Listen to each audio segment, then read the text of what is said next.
Algebra 2 Cram, New York State Algebra 2 Regents, Common Core, Functions, Basics. Concept number 9, Composition of Functions. The odds of someone doing exactly what you tell them to do is slim, but I guarantee that if you cram with me, you'll become an Algebra 2 master. If I could stick every single math student with a syringe containing a healthy dose of eye-opening awareness of their inner mathematical genius, I probably would. So inbox me at memedicine@gmail.com to get your healthy dose by ordering this complete cram session. You'll have lots of friends, classmates, colleagues, and or peers who are taking Algebra 2 with you as well. Tell them that they need a boost too, and they can get that by inboxing me at memedicine@gmail.com to purchase the complete Algebra 2 cram session or just the Function Basics series. Let's delve into the concept. Function Basics. What is a composition of functions? Definitely press pause if you need to, and I'll give you a brief moment to think.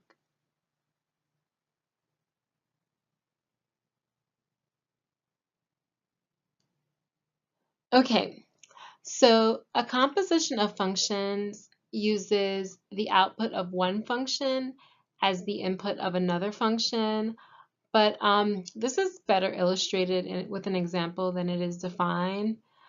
The first thing I want you to know or understand visually is that there are two common ways to express or write compositions of functions. So here goes a visual. So you have this thing, and the way you would express it verbally is to say f of g of x, which is the same as expressing it in this notation, okay? This reads f of g of x, and this also reads f of g of x. All right?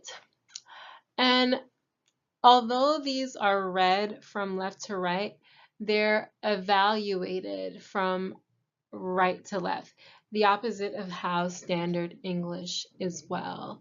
And they both mean take x, put it into the function g, and then take the result g of x and, evaluate it within the function f. Okay?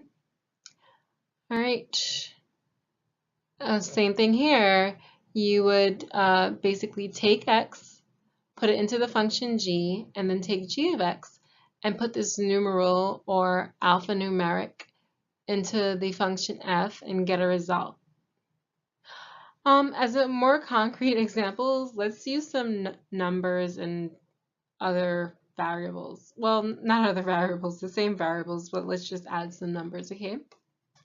So let's say that our function f of x is x squared minus 3x, and our function g of x is 2x minus 4. Well, we're going to evaluate f of g of x or f of g of x. Same difference, okay? Oh, and let's say that we have a value for x, and it's equivalent to 5. So if we were to evaluate this from left to right, as I previously said, because although it's read from right to left, we evaluate from the inside out or from left to right.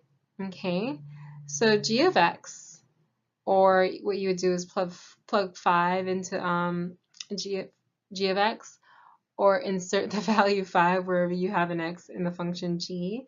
So g of 5 is going to be 2 times 5, that's 10, minus 4, that's going to be 6. So g of 5 is equivalent to 6. Now what you have to do is plug g of x or g of 5 into f, all right?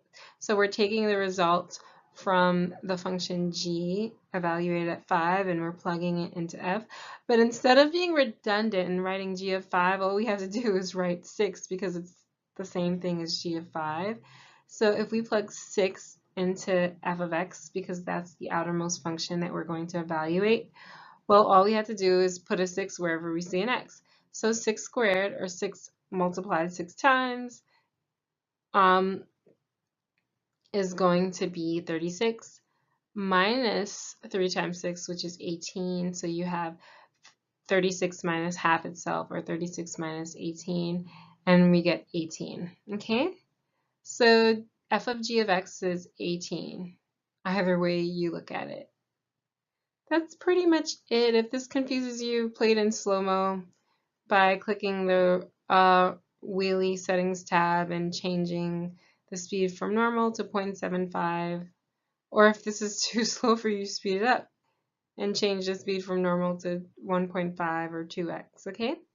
All right, so thanks for tuning in. Good luck studying, and be sure to order the complete Cram session.